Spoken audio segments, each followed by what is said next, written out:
Hi everybody, welcome to this meetup. Super pleased to welcome Christy. Hello. Yeah, we've known each other since for quite some time now, and today you will talk about how to map customer journeys. Yes. So super, looking forward to it. Yeah. And welcome here at Movify again. Thank you. Thank you. Hello everybody. This is more serious than I thought it will be. So if I act nervous, I'm sorry about that. Like I didn't expect that. My name is Christy. Before I forget, I would like to thank Movify for giving me such great opportunities. I tend to forget important things, so I'm just going to mention it right away. As some of you might know, that I used to be a Movifier myself as well. I learned and I grew a lot in here, so it's a very special experience for me to come back here. Today is almost like, you know, I graduated from here and I do well enough in the real world, and then now they invited me back to share my experience. So thank you for that. So at this moment, please work. Yes. Haha. Who I am a service designer at Proximus. Enterprise was always a little bit of a life at first sight for me. I'm a person who loves complexity and a good challenge, weird enough. But in the past, I also worked as a UX designer in different size of companies. Some of them are smaller size businesses. Some of them are even early startup. In fact, I left Proximus at one point of time of my career to work in a startup and then end up coming back to Proximus. So as you can see, I really have a problem and obsessions with enterprises. I cannot leave it for some reason.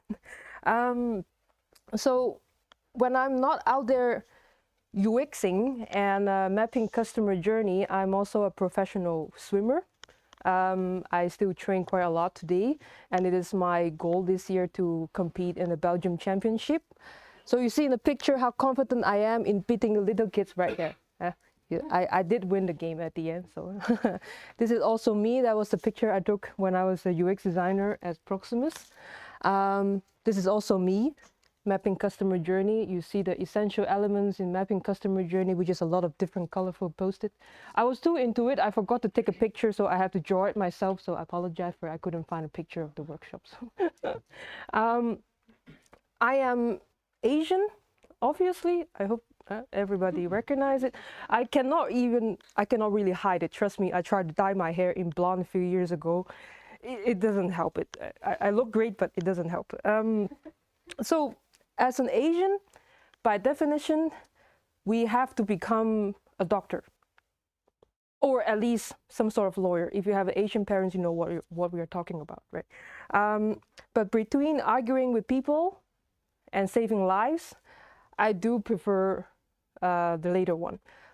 I swear to God, this is irrelevant to what I'm talking about. It's not about Asian, or like helicopter parenting. It's not about that. I did not end up becoming one. To be honest, fixing people's broken bodies and diagnosing diseases aren't really my type of thing. But I still like to think of myself as some sort of doctor in fixing poor experience, in identifying pain points and chaos in the operations that are provided by the very same service. Of course, I also like to think that because I don't want to disappoint my mom, but please don't tell her that. So, customer journeys. Customer journeys are old school. Please raise your hand if you have never seen one, because I think you are in the wrong room. Everyone's seen customer journey, right? Okay, I am in the right room then. So everyone knows it. Everyone at some point of time have created one. Who has created a customer journey before? Raise your hand. How many of you guys are designers? Okay. How many of them are? How many of you guys are not a designer but you have met customer journey before? Okay. Still quite some, so it's good. So they serve many different purposes. But most importantly, I like to think that mapping customer journey is a way of visualizing experience and they guide us in better decision making. As I mentioned before, I like to think of myself still as some kind of doctor, so I would like to continue use this analogy and share with you how do I apply this in the mapping of customer journey, thinking like a doctor. So you know how doctor, they make diagnosis in different levels, right? If you have a mild flu, you go to them, what do? They listen to your chest, they look at your throat, you tell them how you're coughing your lungs out, please help me. They're going to give you some medication. You took them, it doesn't work. You come back to them for the 15,000 times. After many, many visits, they eventually transfer you to some sort of specialist where they take your blood, they run some CT scan, and then they finally find the problems, and then they give you the right meds, right? Why do I mention this? Let's imagine we apply the same logic in mapping customer journey. There's actually quite some similarity. First of all, the intention of making this diagnosis come from certain symptoms that we experience. In the business terms, it can be a feature, it can be in fact a project, an initiative at hand to fix a certain complaints that we keep getting in a particular part of the customer experience, right? And oftentimes customer journeys are used to locate the problem or identify values. Not everything is bad, right? Sometimes it's also about identifying more wow moments for the customer. So essentially it is like a map of the human body. Customer journey is a representation of our reality. Depending on the time and the resources you have on a project, how would you approach a problem? Usually you try to map or draft some sort of your level of understanding of the situation. It can be a customer journey, it can be a flow chart, it can be a diagram, right? You try to draw your own understanding of the situation. And then what you're going to do is you're going to map your understanding, your pain points into these representations of the situation. And then you try to base yourself on that and come up with solutions with stakeholders. Does it work? With a little bit of luck, and if the problem is not complex to resolve, most likely we are able to resolve these problems by staying very high level, right? It is like the basic diagnosis with doctor. If you do have a very simple flu, very basic medications or even no medication will resolve the issues on its own. However, if the symptoms is too complex or the problem we face is not so straightforward, we can't really see an obvious solution right away, you notice that our natural solution is to go a level deeper. It is then the moment we start adding more elements into our analysis. We look at the channels that the user are using to achieve their goals. We also look into their state of mind. We add their emotions into it to see how they feel in the customer journey.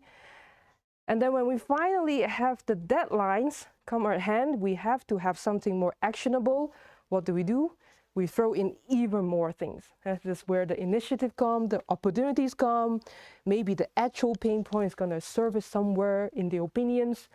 And then we also have whatever others are saying that we cannot map into it is going to be on the most granulated level on your analysis.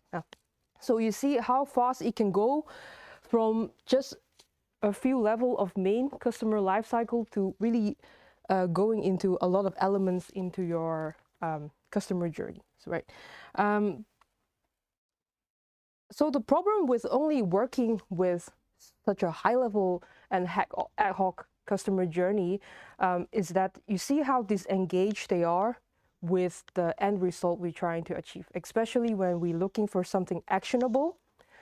we see that we still need to have the extra in-between investigation to bring our realization down to the level that is good enough to come up with actual actionable solutions. It is an attempt to try to close the gap of what we understand and what can we do to improve the situation. You see, the biggest mistake we sometimes see in businesses is that how they tend to reverse engineer their perceptions or the perceived problem into the high-level representation of the reality. So when it boils down to what can we do for an exact group of, sorry, my bad, I'm gonna drink some water. As I said, if I act nervous, I'm sorry.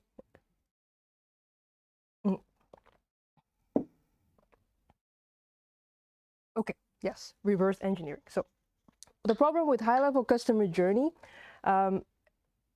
is that they usually lack the granularity it needs for us to find the solution to improve the service experience from customer point of view. Yeah. It is very straightforward. We cannot compare apple to oranges. So we certainly cannot compare an experience of a businessman going through an airport security line to a family with 4 kids going through the exact same experience. So when it boils down to what can we do for a very specific use cases or a specific group of customers that share the same characteristic, we get stuck into this dilemma, right? We don't have time to go into details with everything, but yet staying high level is not helping us to get to the solution. So the essential question here is that what level of customer journey we should be using to finding our solution. Before I go to that, I will put this a little bit more in perspective with an example, right? So let's look at the example of going to a grocery store. Everyone have experienced that. So if we look at the very high level customer journey, we can boil down the experience to before we go into the store, during and after, right? No matter who you are, you go through the same customer journey. If we go to one level deeper, let's say you are now a 14 years old kid, you're trying to get some snack into in the shop. Before you go into the grocery store, I'm not sure if your grocery store do that, but my grocery store, they require school kids to put down their backpack in the entry hall before they go in, right? So you can imagine these 2 idiots here are trying to coordinate a little bit in the area, entrance area, and say, okay, you go there, I go there, we get everything we need, and then we will meet at a cashier in 10 minutes, right? So this is already a lot more elements than this, right? You can really picture the experience is not the same already. If we go even one level deeper, we can even put into the operational aspect into consideration. Let's say we can also include aspect where the store manager interact with the school kids. Let's say if they are checking out with a self-service machine, if they get stuck, how they would call for help in a supermarket. So you see, all of a sudden, there are a lot of elements that compose the experience of going into the grocery store. How can we understand the experience? It changed dramatically as we add more elements into it. So the real question comes down, as I was saying, how do we determine which level of customer journey we need to look into? Which level is useful? There are a lot of elements, but we cannot possibly map them out. There's vast amount of possibility. It's just simply not possible, right? And how can we be better, be proactively prepared and anticipate problems that are coming from very specific use cases? Unfortunately, we don't have the power to map every possible scenario and use cases, but problems do come from a very specific use cases. They have a very specific problem statement they are impacting a very specific group of people with very specific context, right? So in my experience, it's not because we say high level is not good. I wanted to clarify that I'm not a hater of high level customer journey. It has its value, which I'll come back to it later. But as I already mentioned, we don't necessarily have the resources to map everything. So generally speaking, I like to apply 3 rules to guide me a little bit in the past to find the right level to map the customer journey. The first one is vague problem and assumptions needs research to elaborate them, not a high-level customer journey to justify them. Yeah. So if we stay vague with problems, it is only inevitable that we will come to very vague solution.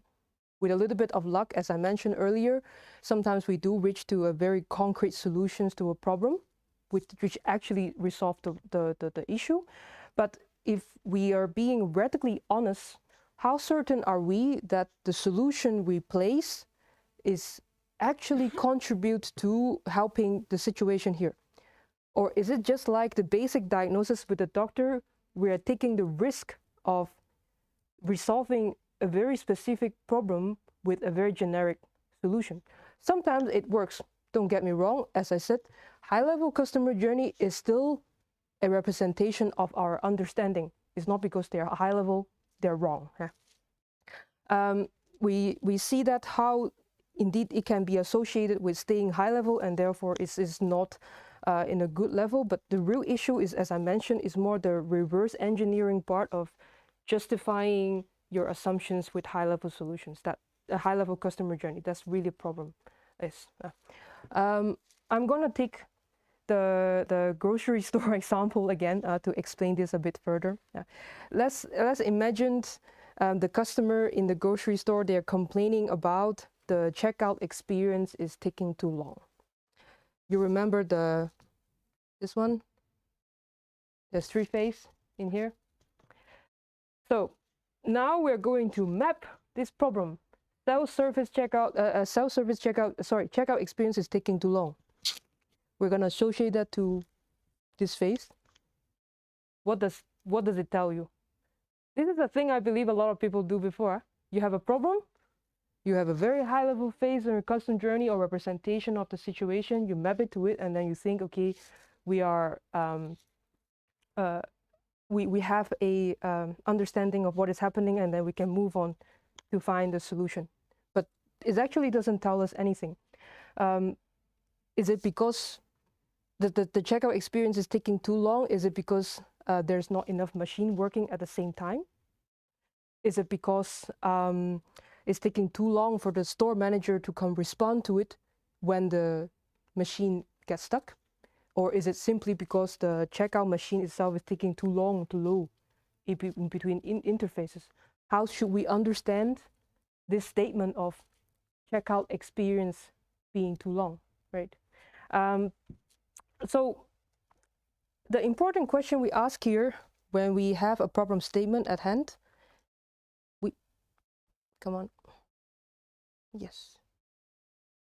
is that maybe we need research to elaborate them, and it's not the idea to use a high-level customer journey to cap it and to justify it. A second point here is that detailed complex problem requires a detailed mapping of the reality to understand the real experience that is going on in the real life and coordinate the operation behind. What do I mean with that? How many of you guys have tried to redesign some sort of experience before? Quite a lot, right? Okay, that's good. Then I'm not saying nonsense here. When you design these to-be journeys here, oftentimes we get consumed by very specific questions from the stakeholders, especially when we try to implement a solution. It is when you get through all these tomatoes, they start asking you questions how exactly you plan to do this with the changes and the improvements. This is not happening for no reason, because to change an experience, it requires very deep understanding of how the experience is being provided in the first place. I'm sorry, I'm going to mention grocery store a lot, but the example was boring about grocery store today.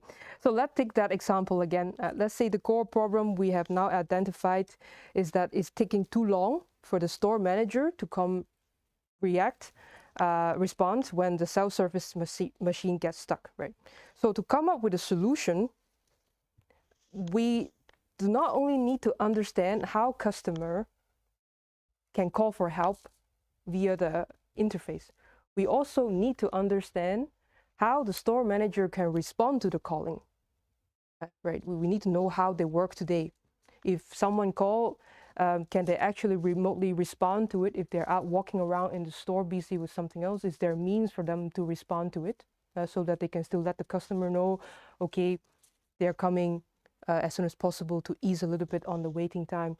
Or there's actually one person always standing next to the cashier to respond when someone is stuck. How do the operation are being given today? How is the experience given today?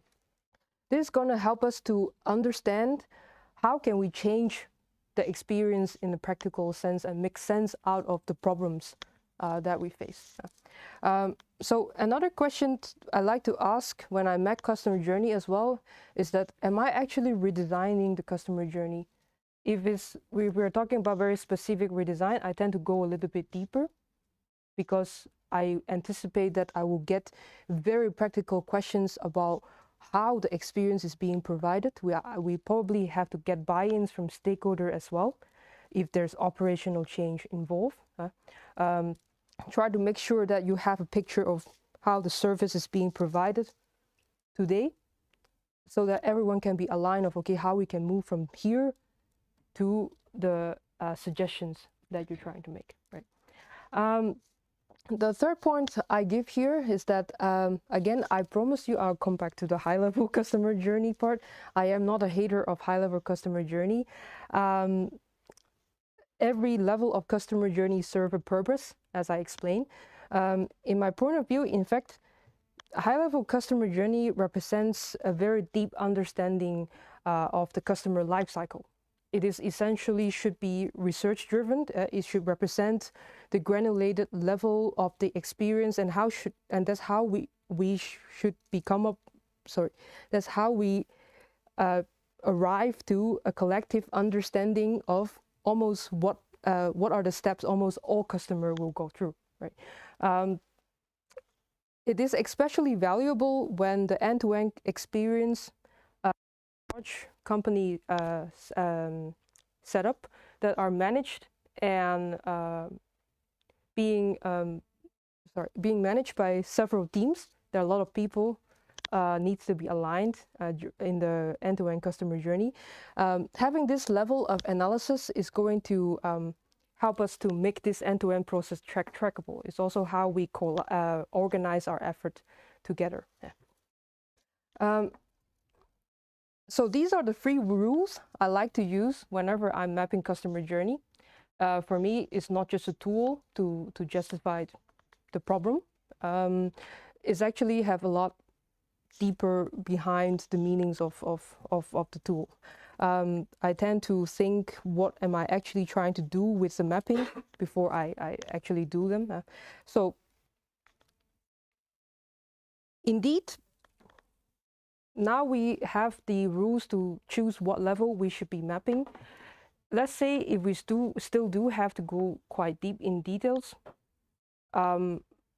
let's be practical. Mapping customer journey in details takes a lot of time. Not all projects or business will have the time and resources to do so. There are so many things to be taken into consideration. How can we map them without actually mapping them all? A principle I like to use here is that we might not map everything in details, but we need to have a map of everything. What do I mean by that? If we look at what compose of an experience, there are many inferential factors. So on the right side, we have the context that are changeable towards the customer. And then these are on the left side are the psychological needs of the customer. So, for example, for this customer, in his experience, time can play an important factor. If we're talking about something they use on a regular basis, how frequent do they use it matters in the experience. What are the intentions? What are the previous experience that they already exposed in marketing campaign or even other flow? What is the history about him? Is he a customer? Is he a prospect? Is he new? Is he recruiting visitors? Do they have a specific product interest? Do they already purchase something before? All these will impact how we should look at their experience interacting with your service and products. And then we also have the psychological fact that plays into this picture. We have the emotional side of things. Are they stressed? People tend to act differently when they're stressed, obviously. And physical factors. If we're talking about all people interacting with interfaces, it is only logical to know that they might have some constraint physically to interact with your service or product. People with disability, they're also composed of different reality and with the experience.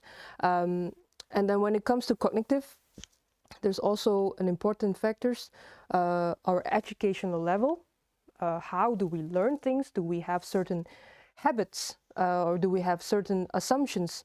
It will also change our perceptions of how we understand things and further play a role in how you should look at the composition of the experience. So, in fact, we don't have a map of how everything is going to be we don't have a mapping of the specific experience with all the infinite amount of combinations of these things. How would they draw the picture of the experience, right? But identifying these factors is going to help us to form an understanding of what are the driving factors of your experience. What would change the experience? So essentially, it's more beneficial to, if we absolutely don't have the time to map everything in details, it's still beneficial to start with a holistic view of everything that compose a different picture of the experience. It is like in the medical concept, you know, the ability of finding diseases, diagnosing diseases, is in fact coming from our understanding of the human body, right? By understanding how each organs works and how they collaborate with each other to keep you alive. That's how we infer why we feel certain symptoms when we're sick. So essentially, it is the same logic. We don't have to have every possibility mapped out, but if we are able to use research to understand what are all the inferential factors that are impacting your experience, we can also be very agile and reactive towards a particular, very specific use case or problem that could get thrown to you or your business. So, looking back at the grocery store example. So, customers are complaining about the self-service checkout is taking too long, right? So, you can imagine now we have covered the inferential factors. It is handy to understand what composed of the self-service checkout experience. Is it, let's take checkout experience in general. It can be self-service. It can also be a human behind a counter checking out with you, right? What do you pay with? Do you use bank contact? Do you use meal voucher? If we take a deep dive into the self-service checkout, there's a difference between you buying 30 items and 2 items and you go through the checkout. The experience is different, right? So these are all the inferential factors we can potentially research and know about that is revolving around our experience. I like to close this up with an experience I had with Auderghem. I think is genius.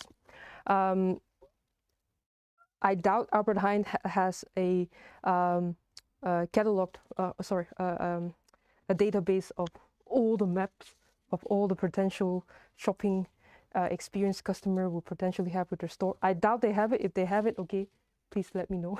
I would like to see it, to be honest. But Albert Heijn obviously understand what compose of the checkout experience.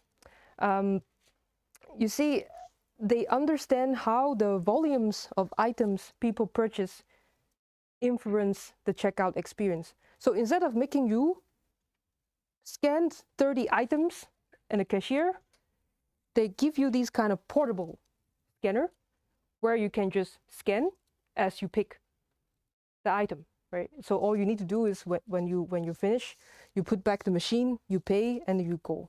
Right? They even take into the stress factor into account. They don't make you to perform a show in the cashier to scan 100 items that you have just picked out, right? So, so what I'm trying to explain here is that essentially the inferential factor is going to act as a governance, a landscape, and it governs our understanding of our customer. With all these elements defined, we can even further put the tracking parameters around them. That's where things get really interesting. If they are being well studied and well defined, we can in fact identify the most common standard journeys that is impacting majority around of your customer by just setting up different checking parameters within the elements. We're able to form a picture of what is the most common experience that the customer are going through. Then we really achieve to the dream where we use data to make better product decisions and to have a more controlled impact to the customer journey. Yeah? So what we are actually introducing as an improvement, we do actually know how they're impacting the end-to-end customer journey. So to end the talk today, I would like to recap on 3 main messages. I know I use a lot of analogies, but there's just 3 main messages I want to bring out here today. Customer journey is more than just a tool to justify our assumptions, as I already say that a lot of times. Before we start mapping customer journey, is good to first define what we are actually using it for, because by defining it, it's easier for us to identify which level of the customer journey we actually need. And even though we lack the time and the resources to map everything in details, it is still very, very, very valuable to put our research effort in identifying all the inferential factors that are involved in your experience, so that we can keep track of them and actually identify, to be agile in identifying a realistic view on the experience when there's something happened. So there goes my talk today. Sorry, I was a little bit nervous, but yeah, thank you. Is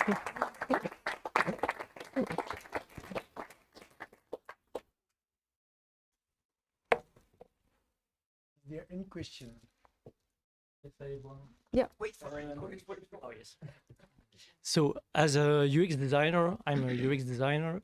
Sometimes we don't have the time to make a real detailed customer journey. In that case, what are the sources you prefer to use, or you base yourself? Is it user interview, or is it a data survey? Yeah. Method I like to use a lot, actually is underrated, I would say, is shadowing exercise. In my experience, it's not the most representative method to gather insights, but it is one of the fastest methods to identify all the inferential factors, because customers are telling you a story of all the elements that they have experienced. I find it very useful to guide my research effort to formulate my user research question by first doing some small shadowing, so I know vaguely how the experience go, where should I deep dive into, and maybe you can already identify some operational error by just shadowing one customer, right? So that's a little bit of what I would. It's a good advice. Thank you. Yeah. You told us before about the factors that we should consider while mapping the customer journey. Mhm. But what is the best method to gather that data? How should well, because I am a junior designer, Mhm. it's sometimes very unclear what method should I use to gather the data in the fastest and the cheapest way for the company. Yeah. That should be the most effective, of course. In terms of data gathering, if we are talking about it again, it depends on the project you have and the objective you have at hand. I think if we are trying to redesign a journey, I think it's good to first look at existing operational data, if you have it, of course. Usually I start with interviewing internal stakeholders just to see if there are already some operational data present. That's obviously the cheapest way to make use of your own data. If it doesn't tell you anything or you feel it's too biased, then again, as I was explaining, shadowing exercise is probably going to be the cheapest option to gather quite some, at least you will get a list of factors, and then you can still decide, okay, which one I'm going to deep dive into with a more expensive way of doing research, right? So that would be, it's always a little bit of a mix and match depending on the objectives. Yeah. Thanks a lot, Christy, Thank you. for your presentation. It was super insightful, and Thank you you. really learned from the best. And yeah, feel free to enjoy some drinks, something to eat, and to discuss a bit further this topic all together. Next meetup coming next month. Yeah, you will see everything on our LinkedIn page or on our website as well. Have a great evening. Thanks.